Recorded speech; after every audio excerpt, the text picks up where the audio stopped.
say amen. This is great. That's right. Okay. You what, guys? I tell you what, I was shocked. I was about ready to give up the ghost. I said, "This is a strain on my brain." Yeah. Well, no, I know. But the good news is that once you do it one time, as if you ever need Zoom again, just it gets much easier. Gotcha. So this is all good. So everybody's comfortable. We can just go ahead and just kind of jump into some things here. Okay. And Bob, once again, just to let you know, this is a recorded session. Okay. I did mention to Zach, and we're going to kind of go through an introduction here. I'll go ahead and give my introduction. Zach will give his, and then we'll kind of turn the focus completely on you. Okay. I did mention to Zach Jim Tillman, and he says he knows Jim quite well. Okay, good. Jim seemingly, and Zach, you can clarify any of this, seems like he's kind of working independently for the most part on kind of his own work and his own writings and so forth. And there might be opportunities, as Zach says, to collaborate on something, but it seems like his work is a little bit independent in terms of what our effort is. Well, let me tell you this, because I paid Jim Tillman to do those videos for myself and Porter and myself and Paul Dizard, so that should be available to you. Okay. Yeah. Okay, very good. How long ago was that, Bob, you took those interviews? It wasn't the last time we were in Sioux Falls. I think it was 2 years ago. Okay. Well, yeah. Very good. Okay. Well, we'll do that, and it looks like we'll have access to that. So, okay. But for we'll talk pretty much about the struggles that we had starting our businesses, being a Black owner in Sioux Falls.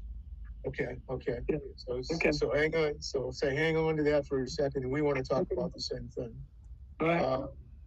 Okay. Well, here we go. I'll go ahead with my introduction. Well, my name. One second, Al. So it looks like that second phone. I think it might be your wife's phone. Bob, do you want me to leave that in? Are you getting any feedback or? No, I'm not. Okay. Are you? No, I was just I can remove that one if that's not serving any purpose. Yeah, go ahead and remove it because we're on my phone now. Okay. Yeah. You're coming in loud and clear, Bob. Okay, good. Okay, hang on one second.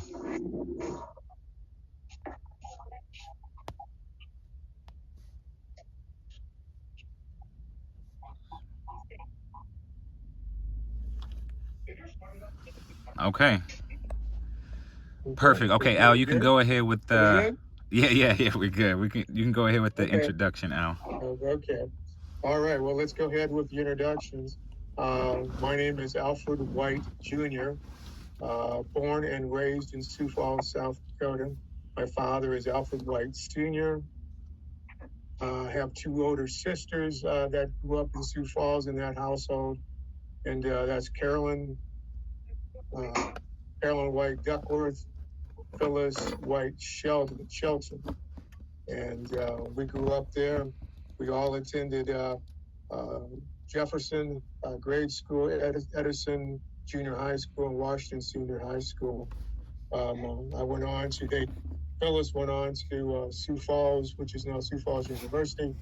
My older sister, Carolyn, went on to Augustana University, and I went on to the University of South Dakota. Now, I guess, interest and passion in terms of being involved in this effort, and the effort is to preserve the history of South Dakota.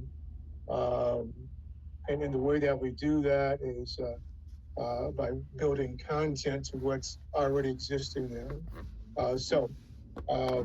And I just became fascinated with the fact that our family has had certain successes, and I attribute much of that success to my dad, his decisions and choices, being there in Sioux Falls and the house that he chose and so forth. So anyway. Recording in progress.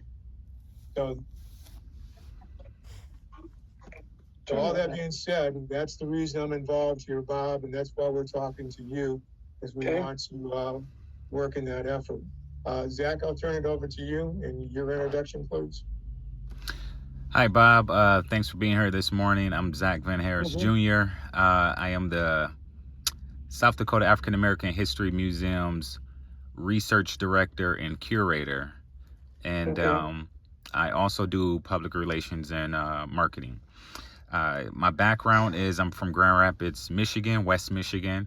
I come from a very large family, 8 brothers, 5 sisters. I'm in the middle. I've always been interested in the harmony, the coming together. You know, as a middle child, I was always putting out the fires between the elders and the youngers. So just trying to find stability, find a way to be a bridge, stabilizer, equilibrium for our family. And so not only did I take that from that role and that position in the family, but when I went on in school as well, I was always trying to be a bridge builder, bring people together, different crowds that normally don't mingle with each other. And I remember having in elementary, we did a family tree project, and a lot of the kids were able to kind of draw their history, their heritage, their culture, their family lineage back centuries. Some can even go back to like the 17th century or the 14th century. I couldn't get past my great grandparents, and I kind of felt like there was a big mystery about myself and my family. So I went on this quest of just asking questions and trying to figure out more information, because, you know, a lot of times we don't just hand down generationally the information of who we are, where we come from. And so some of that get lost unless someone is curious and to go back and do that type of work. So I ended up, my education background academically, I did a triple major, double minor. So sociology, anthropology, archaeology for the major, business and English minor.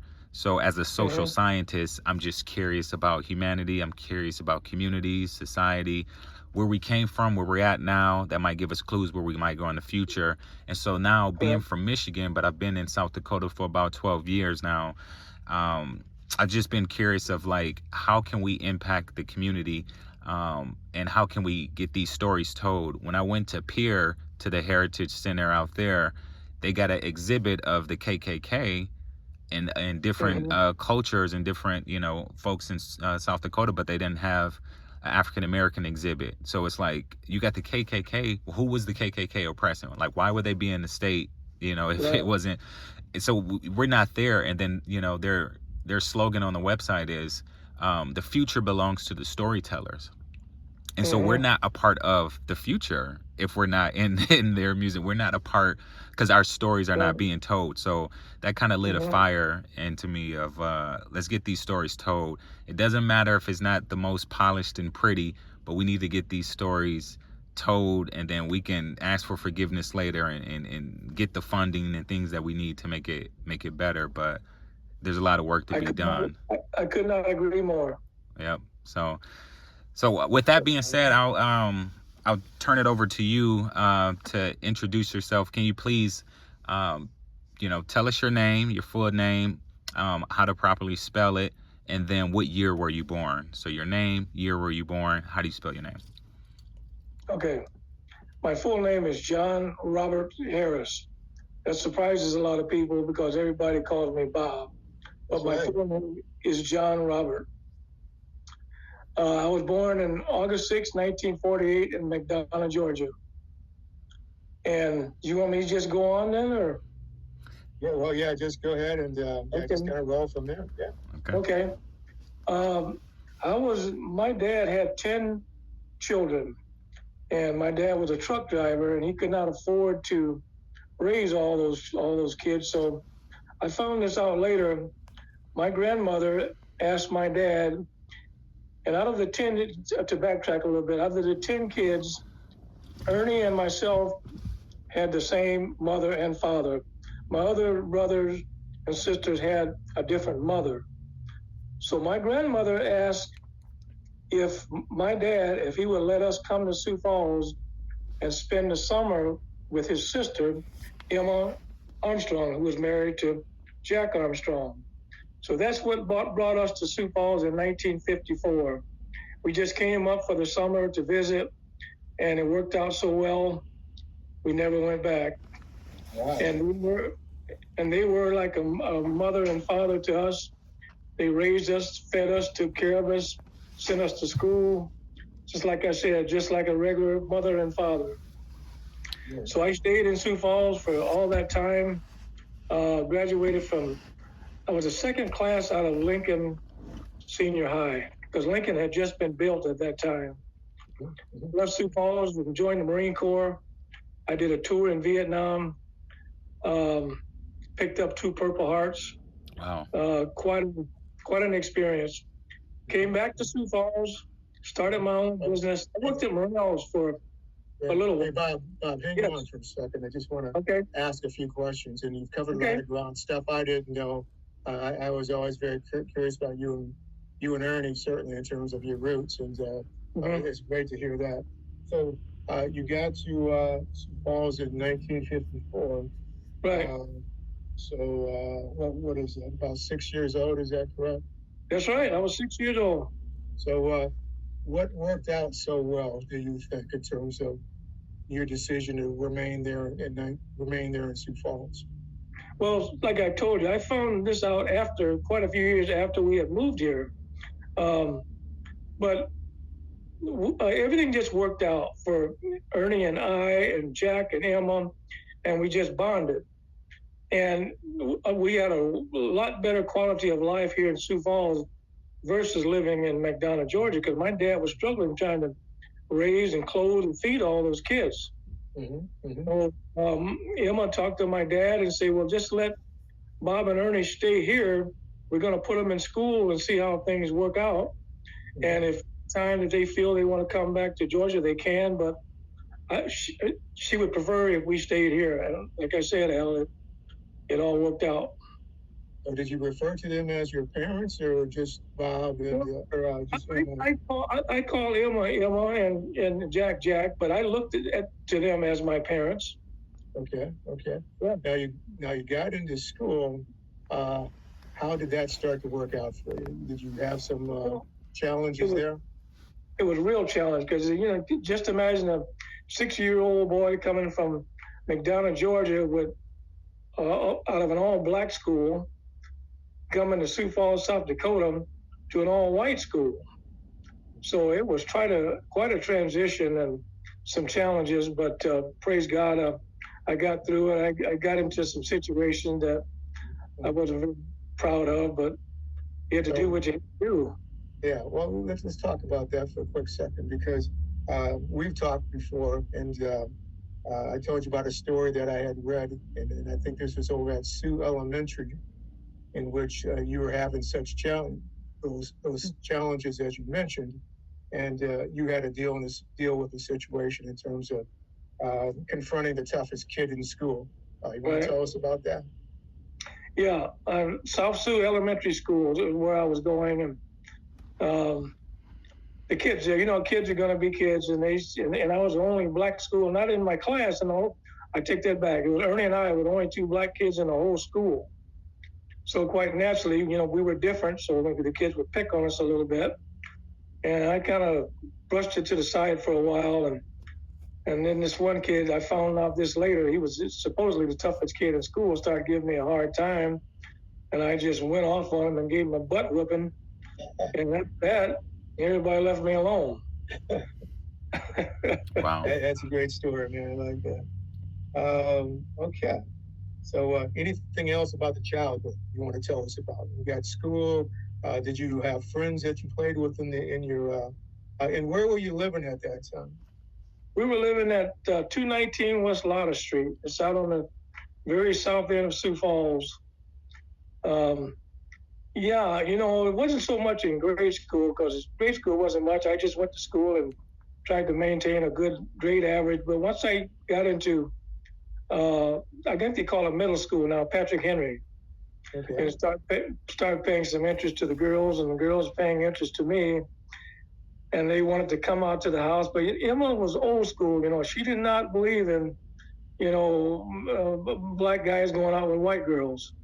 So they would come up to the house, and Emma would say, no, Bob's not here, and don't come back. And so, yeah, And I understand why she did it. She did it for my own protection, you know. And but I never had any dates in middle school, so that was quite an experience. Or high school, as a matter of fact.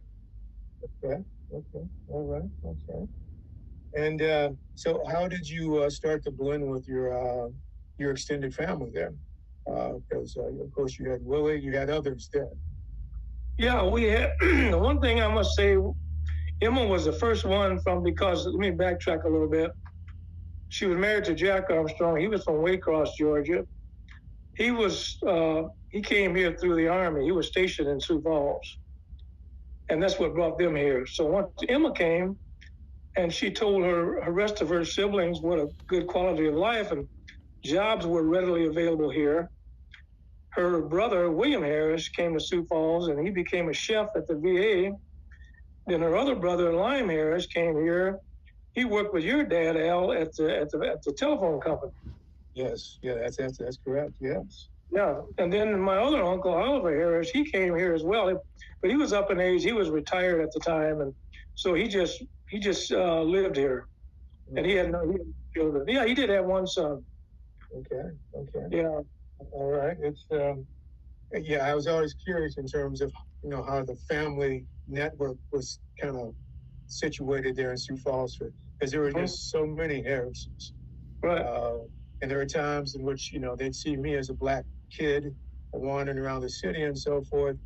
Must be a Harris, is what they would say. You're right. And back then, there were so few black people. Everybody knew everybody else. I think there must have been about 6 or 8 families. Mm-hmm. The Whites, the Harrises, the Talberts. What am I trying to think of now? The Claytons, the Dysarts. Mm-hmm. And another family. I'm having a senior moment here. What was it? The Coakleys. Yeah, the Coakley family. Yeah. The Coakleys were all there where we live. Right. So, The Vaughns. So the house you just. Jack, did you have something? The Vaughns. Okay. Yes. The Vaughn family. Yeah. So the house that you mentioned, is that the house that was on South? I thought that was South Minnesota. Is that? It was. Right on the edge? Yeah, it was Lana Street. At that time was the very south end of Sioux Falls. Okay. And yeah, just right there at the end of Minnesota Avenue before you go up the hill. Mm-hmm. None of that was there. It was that Sioux Falls ended right there at the bottom of that hill. Yeah. There was a bridge. I thought there was a bridge. Yep. And then, once you crossed the river, it wasn't much after that. Yeah. And it seemed that it was once you went on South Minnesota Avenue, you passed 229. That was it. There was nothing else there. Yeah. And it looked like you had some real estate there. I mean, did you have an acre of land at least? Yeah, that's an interesting story. I'm glad you brought that up because Jack worked for the Ford company when he first came to Sioux Falls. And he bought a plot of land out there on South Minnesota Avenue and built an auto repair shop. And our house was right down the street. And he was one of the first black businessmen in Sioux Falls. Okay. Yeah, I was aware of that. I just remember that you had a substantial amount of land out there. Right. So some of the things that you guys were, one thing I always noted was that you guys love to hunt. You guys are hunters, is that correct? Oh yeah, hunting and fishing. That was one thing about, I give South Dakota and Sioux Falls area credit. Hunting and fishing was really good there. I can remember leaving school, going out south of town there to Lake Alvin, catching 30, 40 fish, bringing them home, and all my schoolmates would hang out at the house, and then we would cook them up for them. They still talk about that to this day. Okay. Yeah. So how was the work day at that time? You and your brother, you guys really tight? You broke up there a little bit, Al. Oh yeah. I was just asking about your relationship between you and your brother. It sounds like you're pretty tight. Me and my brother? Yes, you and Ernie. It sounded like you guys are pretty close. Oh yeah. So you think about it that him and I, when we were going to school, him and I were the only 2 black kids in the whole school. We had to look out for each other. Yeah. Okay. So yeah, and it was in school, and then once we, grew up and were mature and just, kind of fast forwarding here, we started hanging out at the bars and stuff, and dating girls, and that was a real challenge because back then that was black guys going out with white women. That was not cool back then. Yeah. Okay. Okay. We're, Zach, you want to jump in? Anything you got at Yes. this point? Or? Yeah, I wanted to go back a little bit. All right, so you said one of the first black business owners that had the car repair shop. What was the name one more time? Jack Armstrong. His business was called One Day Paint and Body Shop. And what year was that he opened it, approximately? It must have been like the early 60s. Like I'm thinking maybe somewhere between 1958 and 1960. You remember that address of the body shop? 410 West Lauder Street. Got it. And you mentioned your parents, but you didn't mention their name and their date of birth and things like that. So I like to go back, as far back as we can. So what are your parents' name, and what is your mother's maiden name? Birth, but my dad's name was Robert Harris.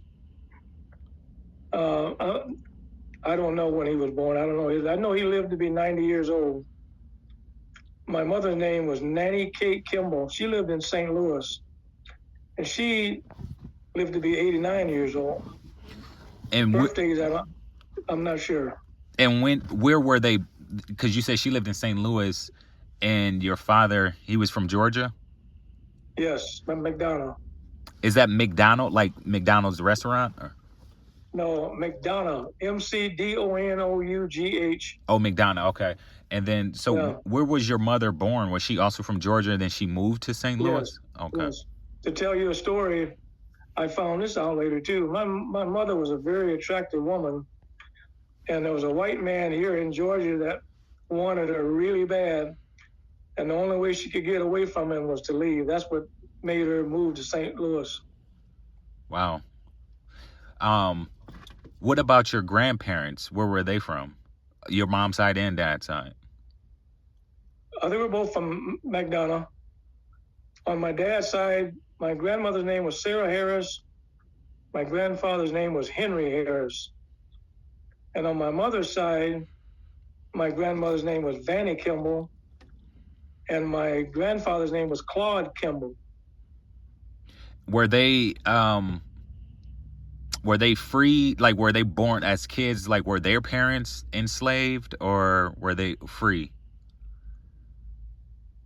Far back as I know, my grandparents were free. They were free, but they worked the cotton fields and they worked for somebody else all their life. So it's to me, that's not really being free. So they weren't slaves, no. But they were like indentured servants, or that's the right word. Yep. Sharecroppers and things like that. Yep. Thanks for sharing that. Yeah. Okay. All right. Very good. So, Emma was, just a beautiful, elegant woman. And, great admiration for her. That's just not me speaking, but for anybody who had the opportunity to meet and spend time with her. Tell me about church. Were you required to go to church on Sunday? Say that again, Al.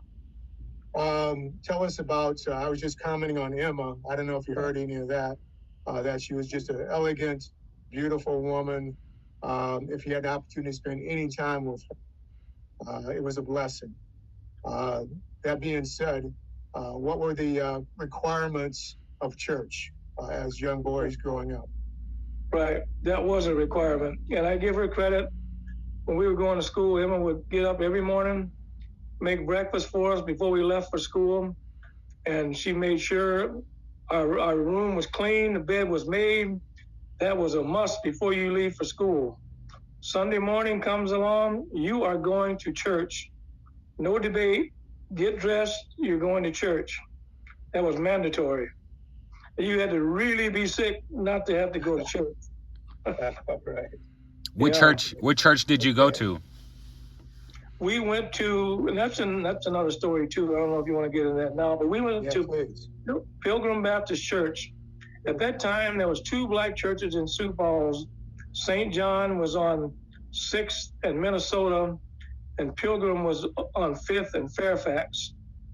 And that's another story for how that years before that, there was only one black church, but for some reason that I don't know, they split up into 2 black churches. And when I was coming along, we saw Kenny Anderson Sr. and myself and Emma. We saw the need for, because both churches were struggling. And we took action as trying to take some steps to bringing the churches together. And that's when Pilgrim Baptist Church and St. John Baptist Church merged and became Friendship Baptist Church. I think that was in 1984, I believe. Okay. Yeah. I never knew the particulars around that, how those 2 churches merged. So that's fascinating information. Yeah. It's amazing how that happened, because a lot of the members from St. John did not want, and we moved, we left 6th in Minnesota. That was the first Friendship Baptist Church, was the old St. John's building on 6th in Minnesota. But the building was so run down that we knew we had to find another location. So we looked at the Christian Science building on 14th in Minnesota. And a lot of the old members did not want to leave. I mean, the building was ready to fall down, but they didn't want to leave. And Kenny and I, we talked to them and said, look, we got to get out of here. So anyway, some of the members stayed away for a while, but they eventually came back. Just to give an example, Alice Vaughn and Mrs. Tarver was 2 of them. They did not want to leave that building, but they eventually did come around, though. And we bought the Christian Science building at 14th in Minnesota, and that was Friendship Baptist's new location. And was the Bentleys, was Liberta still alive at that time? She was alive. She went to the new building on 14th in Minnesota, but I think she was only there a couple of years. It's an interesting story, because she had a seat in church, and I don't care who was sitting in it, she made them get up, because she said, that is my seat, and I'm the only one that's going to sit there. A lot of people didn't like that, but that's just the way she was. Oh, absolutely. I can imagine that. So, but we used to go over to Pilgrim once a year. Okay. And, that was for Christmas. I think that you all had like a little Christmas program. Yep. I remember we could go over for that. So. You're breaking up a little bit. That is interesting. What's it? Oh, I'm sorry. Yeah, so that was always very interesting. Mm-hmm. Okay. Let's see.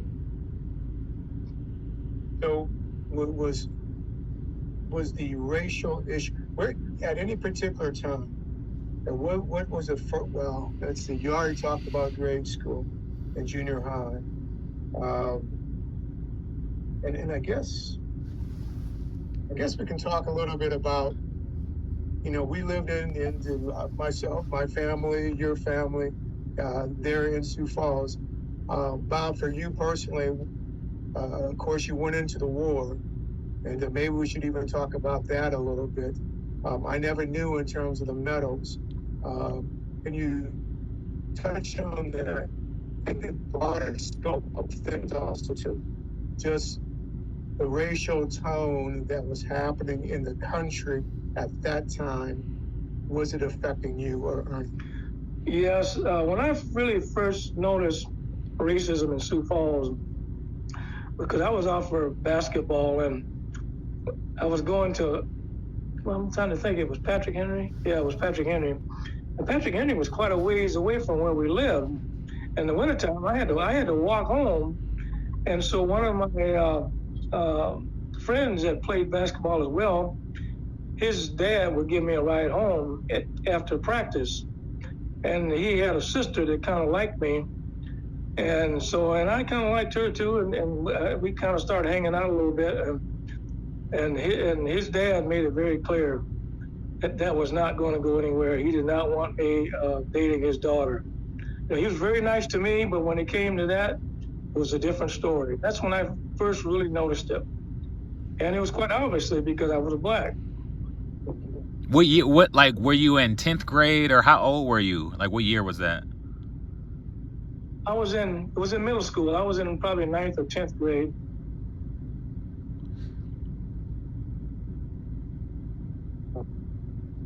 So you wanted me to talk a little bit about Vietnam, or? Yeah, but before that, Bob, Okay, I want to still kind of stay right there with high school. You said you played basketball. Did you play any other sports?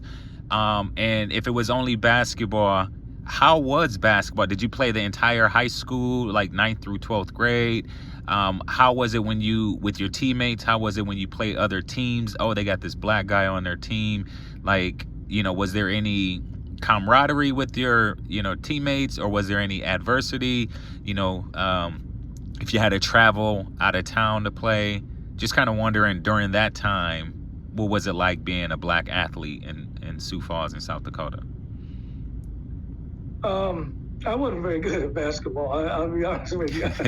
I never traveled out of town. I played some home game. I was just a fill-in. Track and field was the Harrison, because we were the 100 and 220 and 440. That was our races, and yeah, we set some state records there. Myself, my brother Ernie, my cousins. Yeah, track and field was our events, but I never really noticed it, because like I said, we never traveled out of town, but in the locker rooms, the guys would be talking about what they did after school and going out on dates and stuff like that, and I never had that experience. very good. So, yeah, we can talk a little bit. Let's talk about the military engagement. So, you were there at home, there in Sioux Falls. Were you drafted, or did you volunteer? No, I enlisted, because at that time, I'm trying to think back, I really did not know what I wanted to do. For one thing, I knew that, you know, Jack and Emma could not afford to send me to college. So to me, it was just a means of escape, if you will, getting out of Sioux Falls and growing up. And I thought the military would be the best way to go. So I enlisted in the Marine Corps. Okay. So when you enlisted in the Marine Corps, were you 18, 19, 20 years old? How old were you when you enlisted in the Marine Corps? I was 21. 21. Yeah. I remember the trip. We took a bus from Sioux Falls to Omaha and took a train from Omaha to San Diego. So this is 1968, 69? No, I think it was because I went to Vietnam in 1968.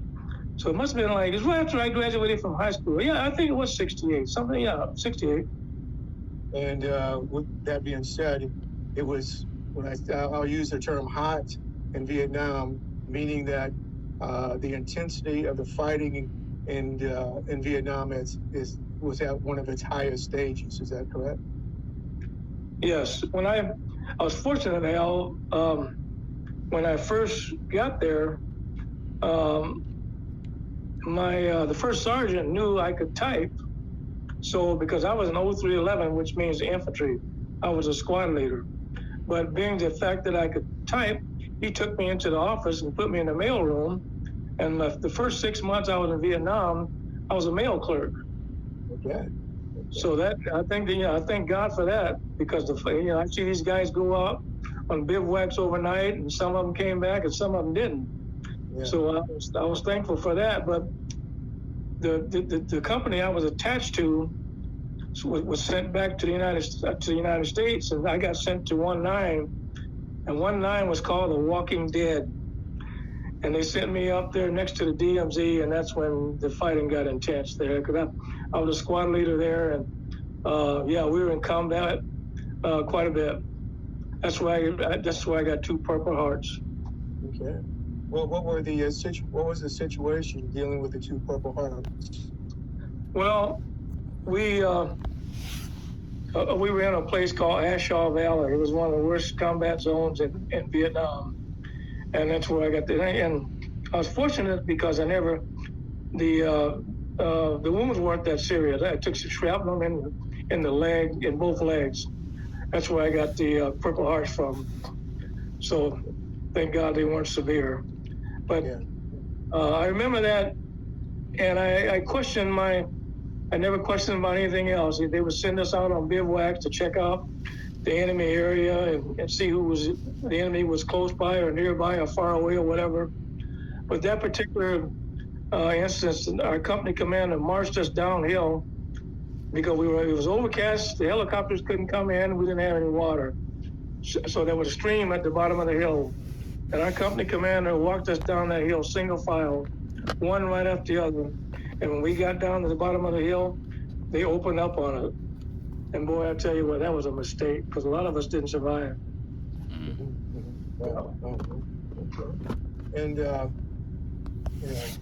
wow. Bob, I've always had this particular, I guess, perspective about you, and I always thought you were a little bit different from, even from the rest of your family and so forth. There was always something about you, and apparently, maybe it's just about leadership. You were a squad leader.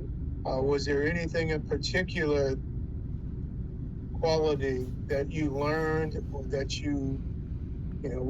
what was the makeup in terms of what made you a squad leader? Was there anything particular? Well, I think because I excelled when I was in boot camp, I was in pretty good shape because I ran cross country. I was in good shape when I got there, and I don't know. I mean, I guess I was a little bit intelligent and kind of saw things as they were, and I had a good relationship with the guys in the platoon, and thinking back, I was a squad leader in boot camp too, to come to think of it. And I think it was my physical ability because I was in good shape and I marched good and cadence and all that stuff. So I think that had a lot to do with it. And growing up in the Midwest, I got along with the black guys as well as the white guys.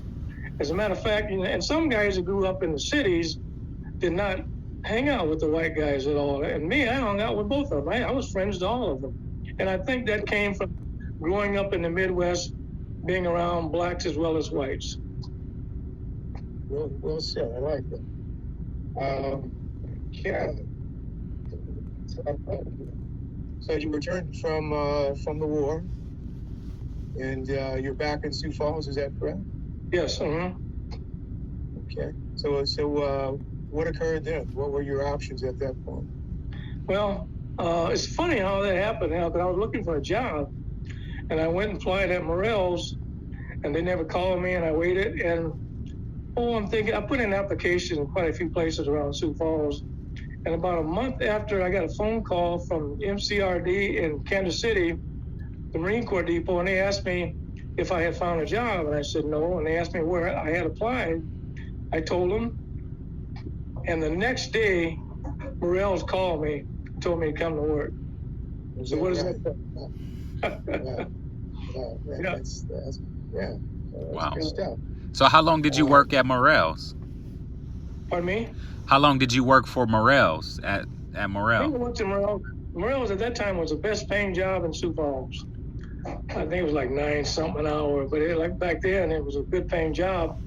I think I worked there 2 years, and it's kind of a funny story there too, because coming home from Vietnam and in the out in the dating scene and going to the bars, I got into a few fights, and so they called me down to the office one day at Morrell's and said, "Look, Mr. Harris, your name was in the paper, or you got in a fight, and you got a guy filed charges for assault and battery against you. We, don't look good for our company to have our employee's name in the paper. You need to stay out of trouble." So I said, okay. And my goodness, it wasn't even a week. I was downtown. I got in another fight. So they called me down to the office and said, "You're terminated." And you know what? The best thing that ever happened to me. Because I would have never quit because it was a good job. But I was unemployed for about a month. But I started working for Concrete Materials, which is a construction company. I learned how to run heavy duty equipment, and everything took off from there. Best thing that ever happened to me. Wow. Did you? So it took off from there, meaning that you became self-employed. Is that correct? Yes. Yes, I worked for concrete materials for about 15 years. I ran heavy duty equipment, learned how to do that. I could run just about any front end loader, excavator, dozer, just about any type of heavy duty equipment. And I give Porter Williams credit for this because he kept talking to me about back then affirmative action was going strong, and all the federal contracts had a 10% minority goal on them. And he said, "Man, there's work out there for you. You need to start your own company." So I did. I quit. I bought a dump truck and started my own business in 1985. Okay. And what issues were there as you approached banks or whomever else in terms of growing your business? What challenges did you face? Yeah, there's a lot of challenges. The biggest one was finances, because I never will forget, we had a lady from U.S. Bank came to an NAACP meeting talking about all the monies that were available for my minorities for the business. So I went down to the bank and applied for a loan and didn't get it. But initially I did. I borrowed money against my house for the first loan to buy a truck, and that's how I got my business started. Okay. Let's talk just for a quick moment. It's in terms of we've talked about the racial issues and so forth, certainly as it pertains to African Americans. What do you see in regards to the indigenous population? What type of discrimination did you see there? Say that again, Al. You were breaking up. Okay, let's try it again.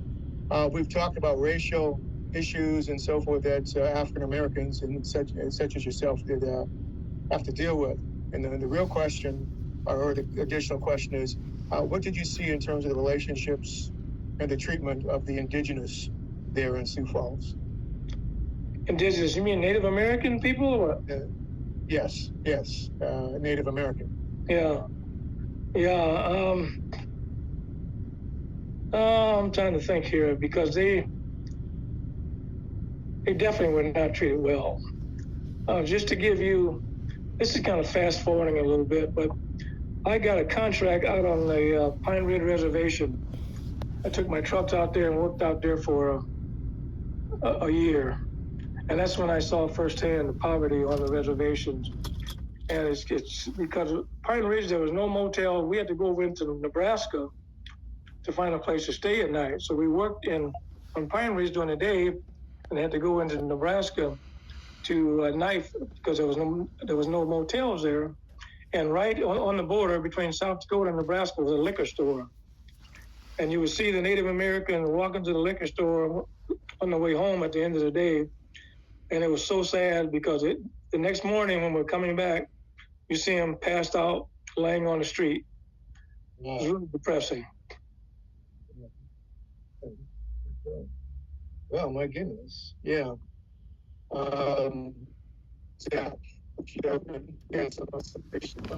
Questions. Yeah. Bob, do you have children of your own? Yeah, I have two sons. Corey, he lives in Philadelphia. He moved to New York first. He was in New York for about 20 years. He lives in, I'm not that close to him, but he is my son. He lives in Orlando. So you said one son, Corey, lives in New York, and then what was the name of the other son? It kind of cut out. The one in Orlando. I'm going. Corey lived in New York, then he moved to Philadelphia. Okay.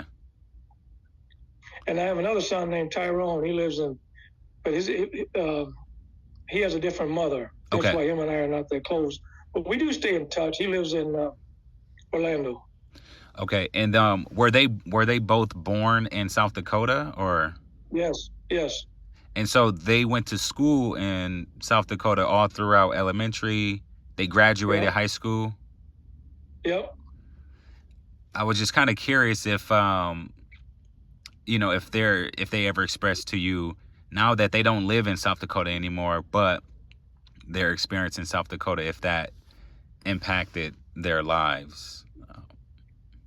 Things you asked that Corey, the oldest son, he talked to me. He didn't say much to me about it when he was growing up. I don't think there was any serious issues, but he talked to me afterwards about, because he was a biracial child, and he had some issues in school. Nothing, physically threatening or anything like that, but there was some verbal abuse. And if he had talked to me about it when he was younger, I'm sure I would have dealt with it, but he never did. And as far as I knew, when he was growing up, it was never that much of an issue. And I must say, he did tell me that he had a great childhood growing up in Sioux Falls. I mean, he didn't worry about, being molested or taken advantage of, because he had free run. We grew up on the north end of Sioux Falls, and he used to play down by Falls Park. And he said he was never threatened and never felt uneasy. And he used to ride his bikes all over Sioux Falls. And he told me he had a great childhood growing up. That's good. I guess I'm curious about the impact of I write about in like my dissertation and things like that of there's 4 great migrations for African Americans. You got the first migration, you could say, being taken from the shores of Africa and brought over through the transatlantic slave trade. The second migration is from that, the eastern shoreboard of America, taken down to the southern plantation state. The third migration would be from, after Emancipation Proclamation, a lot of the now freed slaves would go to the north, to the west coast, to the Midwest. And so I'm writing about like the fourth migration is leaving even, those inner city pockets where a lot of us populated in the Chicagos and the Detroits and the Midwest and Los Angeles. Some of us are now migrating from the inner city to rural areas, to suburban areas, or to parts of the country that people are, curious. Wow, there's, when I first moved out to South Dakota, and I'm telling my family back in Michigan, yeah, I'm in Sioux Falls, and they're like, the first question is, are there black people out in South Dakota? Do y'all ride buggies to school? Because it's not, for certain parts of the country, for the black community, it's not like well known that there's black people out in this part of the country, so, but also having that experience of being in this part of the country where it's not abundantly a lot of the black community, as boisterous, or as it is in other parts of America. There's disadvantage, but there's also advantages as well. And I think that exposure to other communities really broaden perspectives for anybody, and also to be able to leave your environment to go visit other places. So it's just curious that both of your sons, they grew up in South Dakota, no longer in South Dakota. You yourself, no longer. And so like sometimes we do have some of these interviews where the individuals, a lot of times, like even Al, is, and Phyllis and Carolyn and Karen Marks, the Coakleys, Ed and Eugene, grew up here, but then kind of migrated away, but still have a strong sense of like the importance of being out here. Where I've heard like a lot of our interviewees say, not verbatim, they didn't say these words directly, but it seemed like Sioux Falls, or it seemed like being in South Dakota really put them on a trajectory of success and longevity in their lives, because coming from where a lot of us come from, if we would have stayed in those areas, our stories would be drastically different. And we don't know what that would be like, in a parallel universe. But I just find it fascinating and interesting. Like we come here, it's almost like South Dakota is a school. then you take that and then you can stay or you can go somewhere else, but like you got some tools that you have gained to like navigate this very interesting life in America. Mm-hmm. Two things came to my mind when you started talking about that. One was I was talking to a young black man. I think I just ran into him at the grocery store somewhere. Okay. And I asked him, what brought you to Sioux Falls? And he said they had Sioux Falls listed in Forbes magazine as one of the best places in the country to live. And he lived in Chicago at the time. So that's what brought him here, and the job opportunities and the quality of life, very low crime, good place to raise a family. And the second one was when I was going to Friendship Baptist Church, one of the families was from Chicago. And they told the rest of their family, kind of like what my stepmom Emma did. They told the rest of their family what good quality of life was here in Sioux Falls, and a lot of them relocated to Sioux Falls. So, yeah, and once and that's it. When you're trying to raise a family, you need a good job, and you want.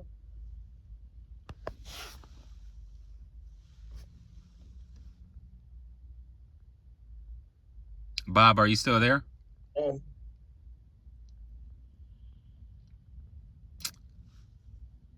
don't know if we lost him. Oh, okay, he's back now. He's back now. Yeah. We can hear you now. You froze for about 15, 20 seconds there, Bob. After you said that there was a family from Chicago and they came to Friendship and they told their family to come, and then you mentioned the same thing with Emma Armstrong, but then it cut out. Okay, yeah, that's pretty much all I had to say is that once people get to Sioux Falls and realize what a good quality of life there is there as far as employment, educating their children, and having a safe environment to raise their family, I think that was a big drawing point for Sioux Falls. One thing that you mentioned earlier about when you worked at Morrell's, which is now Smithfield, is that you kind of got the axe, you kind of got canned because of the fighting. What was the fighting about? Was it just fighting for like respect, or is it just it just comes with the turf of people being disrespectful and you had to like crack some skulls? Like, that's what it was. It was just flat out racism. And one thing about me is growing up and my family, when I hear the N-word, it's just something, it does something to me, and I just will not tolerate it. So when I hear that, and I challenge whoever called me the word, and next thing you know, we got it on, and that's the way it was back then. So, and thanks for sharing that, because Porter Williams said a lot of similar things as well. He just did not tolerate the disrespect, so he got in a lot of fights that were racially motivated as well. Yeah. I did want to say that we interviewed Carl Tier and other individuals, and they said that there was a time where the black community, when there's a new black person or a black family or new black folks coming to Sioux Falls, they would kind of check them out, like, oh, hey, this is a good person, let's see what they need, and kind of community support.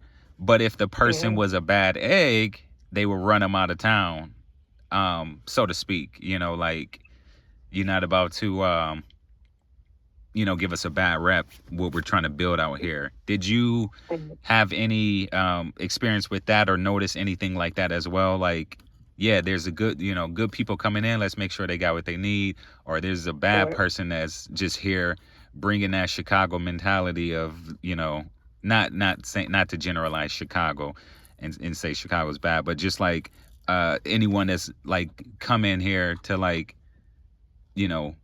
bring a bad rep to the community that's being built here. Was there anything that you noticed where like, we got to get this person out of here? Yeah, it was kind of an unwritten law. Because like I said earlier, most of the black people back then, we knew each other. We kind of hang out together. The church, I think, was a nucleus for all of us, because most of us went to church. And but if there was a bad seed out there, everybody knew about it, and they let them know, hey, we're not going to tolerate this. You want to get out there and act a fool, that's your business, but don't bring it here to Sioux Falls. You mentioned Carl Tier. You mentioned Carl Tier. Can I tell you a story about that? Please. Yeah, please. Real short. Carl had a sister named Carol Tier. Yeah. When she graduated from high school, Emma told me I had to go to prom with her. And I mean, I didn't hardly know her, but you know, I was black. She was the only black girl there in Flandreau. So I ended up going to prom with Carolyn Tier. I had a terrible time. I never will forget it. So, and Carl told us that you were a one-time president, or at one time you were president of the African American Museum there. How was that experience? Yeah. Well, I have to give Port Williams credit for that, and Kenny Anderson Jr. He came over to Friendship and gave a presentation about the museum and told us how it was struggling and needs some more participants. And that's how. And then Porter encouraged me to get involved as well, and that's how I got involved. And being because I was a moderator for Friendship Baptist Church, and I conducted all the business meetings at church, so I kind of knew how to moderate meetings. So they voted me as president of the museum. I think I was president for 6 years, and through Porter and myself and Carl Tier was helpful too, because the museum was originally at the Coliseum downtown, and we approached the city of Sioux Falls, the commissioners and the mayor, and they appropriated a place at the pavilion for us, and that was a good move. And then the museum got more exposure, more recognition, and started to kind of grow from there. Excellent. And I know our time is getting closer, so I just kind of want to couple quick closing questions. And one of my favorite questions to ask folks such as us who up there in the Sioux Falls region, and now you are relocated there in Georgia, Bob. I'm just curious in terms of how often do you think of Sioux Falls? Just on at this point in time in your life, when you're just going day to day, and the Sioux Falls often come up in your mind. Yes, it does. You don't spend 60-some years at a place, because that was, probably the best years of my life growing up in Sioux Falls. And other than the racism, I enjoyed growing up in Sioux Falls. I mean, it was a good quality of life. I enjoy hunting and fishing. That was excellent there. When I came back to Sioux Falls from the Marine Corps, in the dating scene and the bar scene, that was kind of a challenge. But once I got past that, started my own business and started getting comfortable there, made some good friends, lifetime friends. I often think of Sioux Falls and what a great quality of life it was to grow up there. Yeah, okay.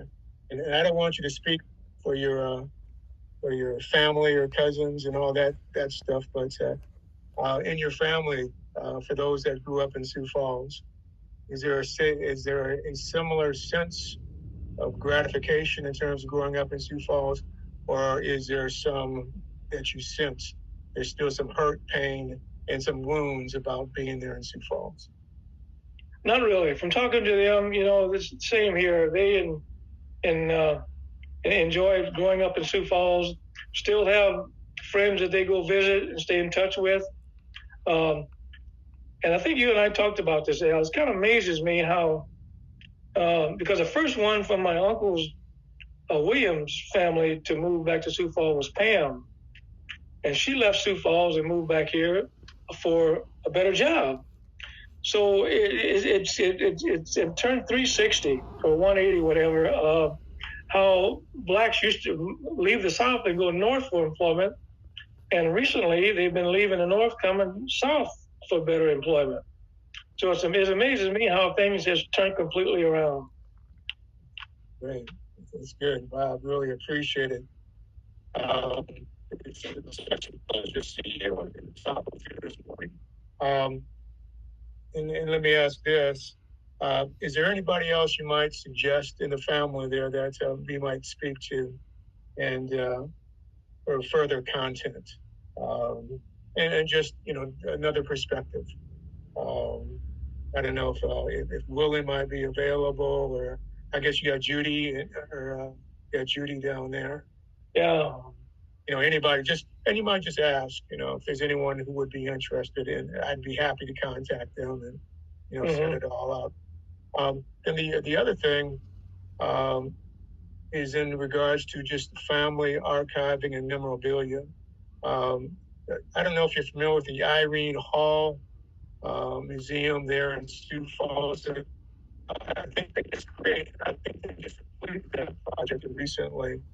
It's about a $3 or $4 million building, in Sioux Falls, northern part of Sioux Falls, and it's there just for archiving, building collections, family collections. We've got one of my dad we started last fall actually. Okay. And if there might be consideration on your part, your family's part, anything you might want to preserve. It's a climate-controlled facility.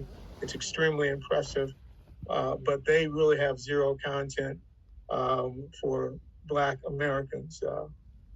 Got my father, my father said, participate. And they get the originals, they create copies, and you get the copies back. But it's an effort to preserve, to digitize that memorabilia, and for safekeeping and for other generations to see. So I want you to keep that in mind also too.